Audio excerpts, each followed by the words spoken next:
Hello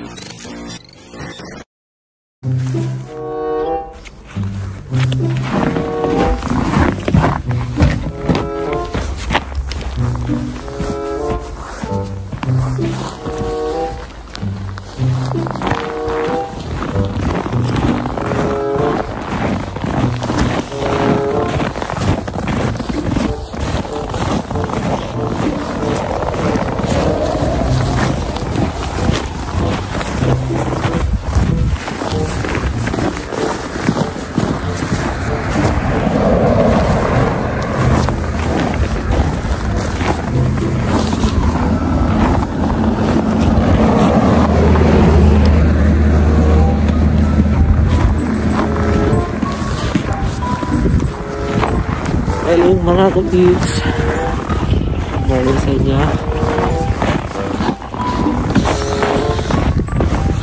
Today maaga akong gumising. Bakit? Dahil magpa-part time tayo.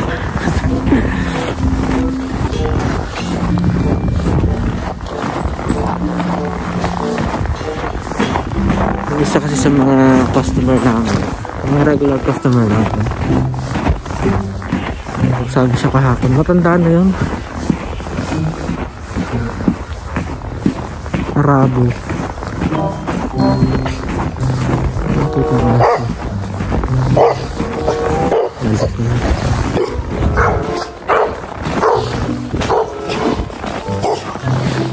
Lalaki.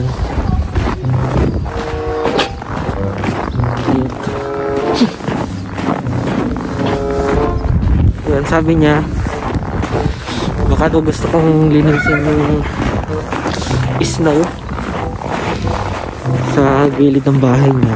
Matanda na kasi, shovel lang naman daw. Sabi ko naman wala problema, dayap naman ako, wala rin akong gagawin sa bahay. So yan, malapit lang dito. Sabi niya sa may likod lang ng post office yung bahay niya. So yan, hanapin ko lang, tapos tawagan ko siya kung doon na. Usapan ko sa namin alas 9.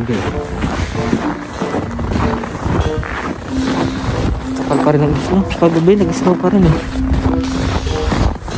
Kanina pala parang around 4 at saka 5 AM. Paligid ko.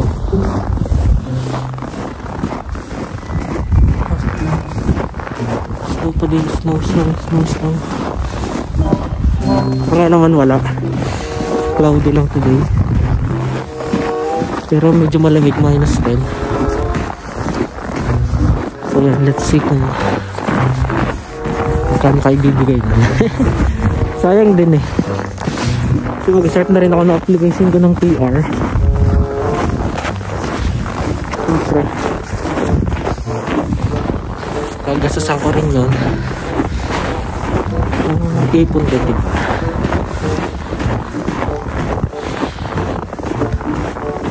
Ilang minuto lang din naman, makalahin lang yun. Tapos yun, balik lang sa bahay, tulog ulit. Nakasarag gusto ko nakatulog. Plus stress na rin yata kanina. Siguro oras na natulog ko ngayon. Hindi na lang ulit pag-iwi. Tingnan ko naman ako bukas eh. So yan, yan ang surroundings ko.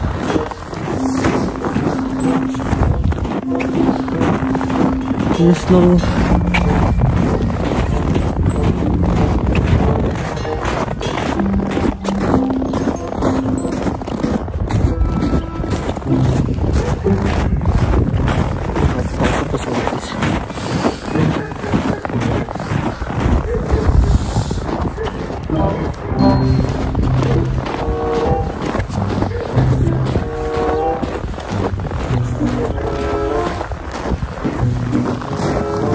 Daluhin dala kong gloves kasi medyo rondang tayong lamig.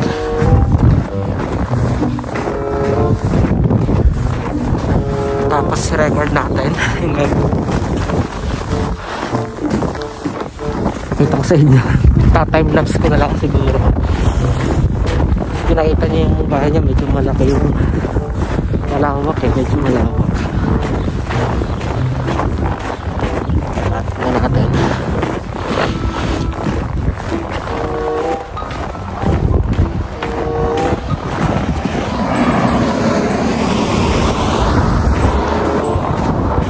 Linis na yung ano. Nilinis na yan.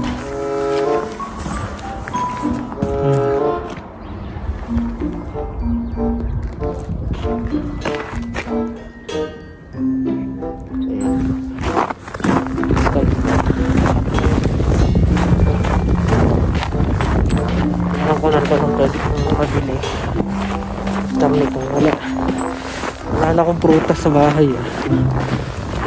Siguro bila ko ng prutas.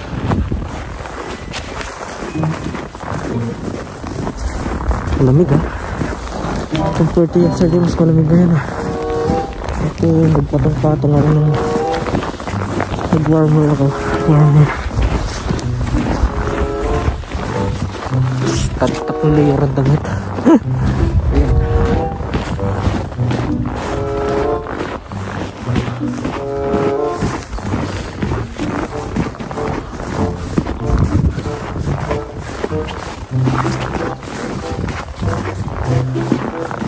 Bagoy ko. Tasams to.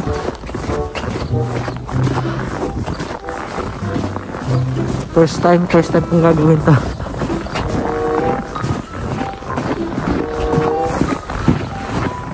Malay nyo maulit diba? Sayang din yung dayot. Sabi ko nga ako yung walang dayot. Hindi naman tayo naman yung trabaho. Ayan kaya. Kahit walang dayot, okay. Hindi siya ganun mabigat.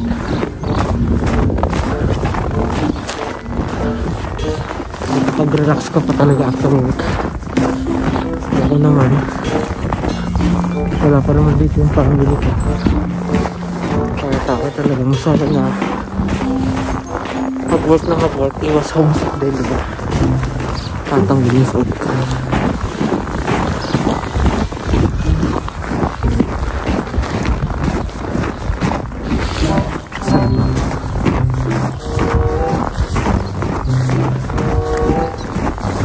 Sa likod ako ng post office pala naman.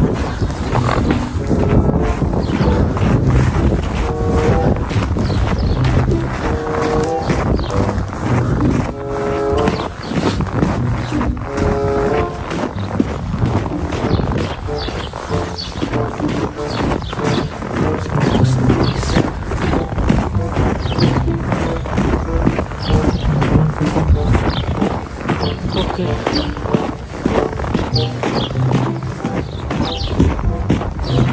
So, sa may plane. Tawagan ko lang sa buong nasa.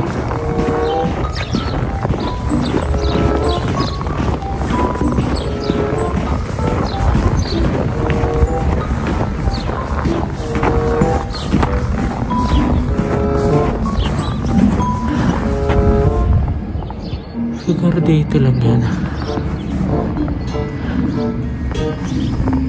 Tawagan ko muna siya. Balikan ko na lang kayo.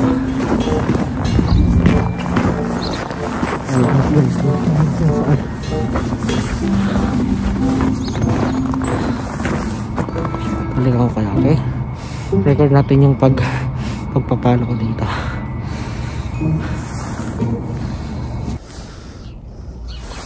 Ayan, dito na. Start natin. Ayan siya. Meron bahay. Ito yung building kasi natin. Ito lang ang gusto niya itong drive niya. Start na natin. Time lapse ko na lang, okay?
Hello mga kapips.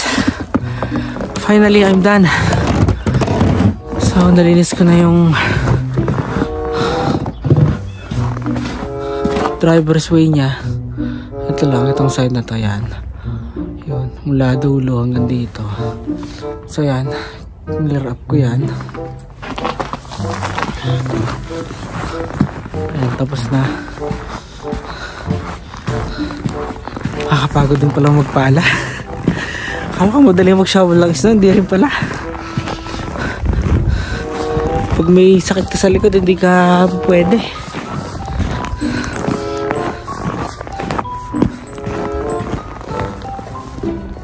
Ayan yung side, yung kanya, yung hallway niya. Ayan, linis ko yan. Ayan, okay na. So balikan ko na lang siya ng mga bandang 12.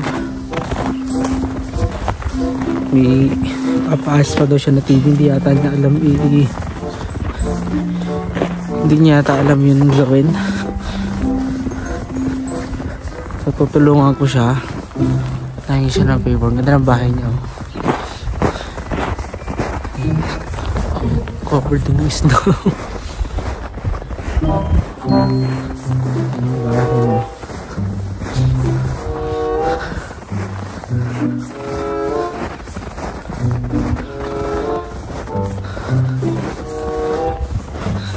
Kapagod. Halos isang oras ko ding tinrabaho yung kanya. Yung bahay niya. May ikon pa siya. May tanong pa siya dito. Ang ganda ng bahay niya. Laki ng lupa niya. Arabo. May business dito. Nagkukan pala siya ng mga taas ng snow. Gagawa siya ng mga snow. Ng mga fence. Yan yung bakod. Yung pala yung ginagawa niya. Yun yung business niya dito.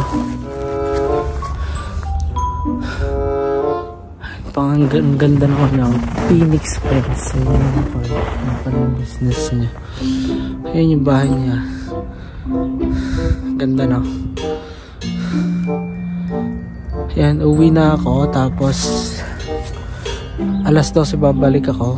Kasi umalis siya. Balikan ko na lang din yung bayad niya. Ayan, tapos hindi ko lang kung gusto niya para sa TV niya. Parang hindi niya alam pagganahan. Gusto niya manood ng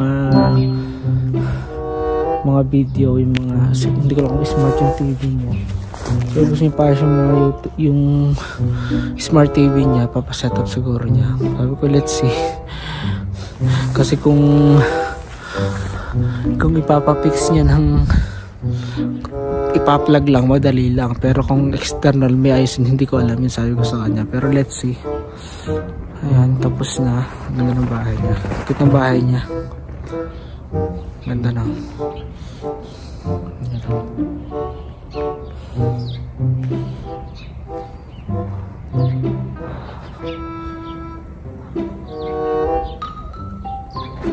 Cute na. Sarap tumambay.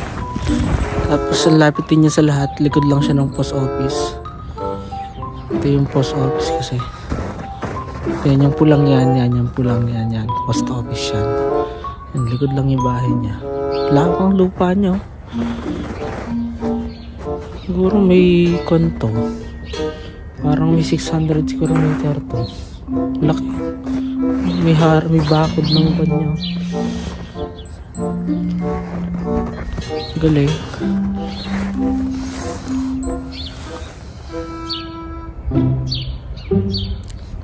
Ganda ng bahay niya. Gusto ko yung bahay niya.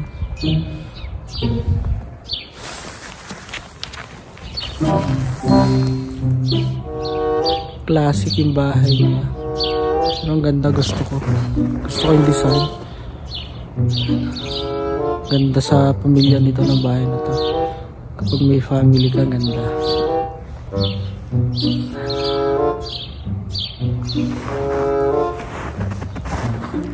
So yan, okay na. Bahay. Balik muna ako sa bahay. Ano ko babalik sa kanya. Ito lang gusto niya kasi palinis eh. Itong hallway tsaka yung kanya driveway lang. Kasi nga mahirap dito kapag hindi mo nililinis yung area mo. Kapag may mga nadulas na dumadaan, yari ka, magpa-fine ka. Ayun, balik ko na itong medyo malamig pa din.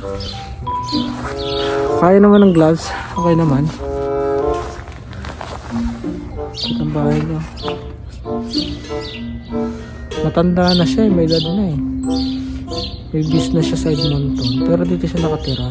May pamilya daw siya dun sa Edmonton, dun yung mga anak niya. Hindi ko lang natanong kung nasan din ang asawa niya. Ang ganda oh, kita niya yung bahay. Gusto ko hindi sana ang bahay niya.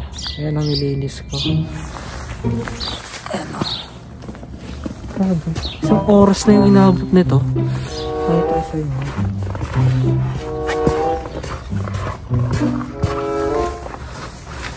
Pakita ko sa inyo sandali.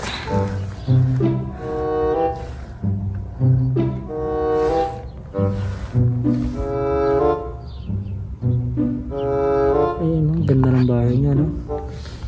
Ayan, sarap magkaroon ng ganitong bahay.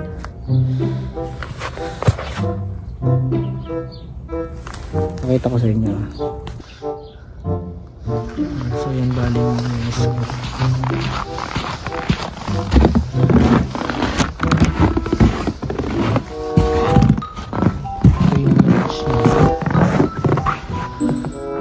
from his garage.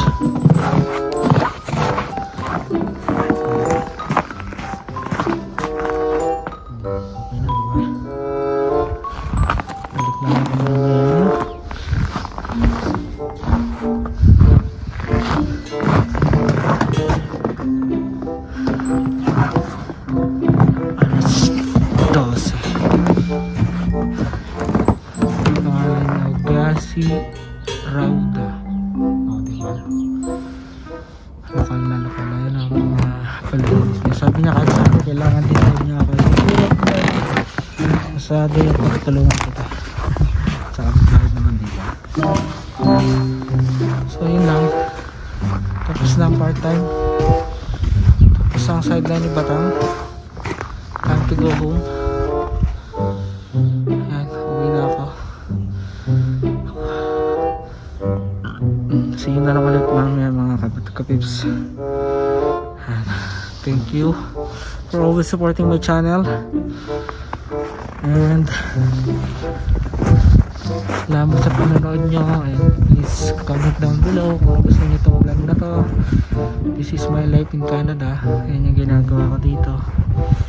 First time kong gawin to. So sana maulit. Dagdag kita rin kasi. Sayang din kasi yung tatambay ko lang sa bahay, pwede naman kumita. Hindi naman ganun kahirap, pero yung pagpapala medyo masakit sa likod. Hindi pwede yung may problema sa likod kasi mahirapan talaga magpala. So yun lang, uwi muna ako. Thank you mga kapips, bye bye, God bless you all.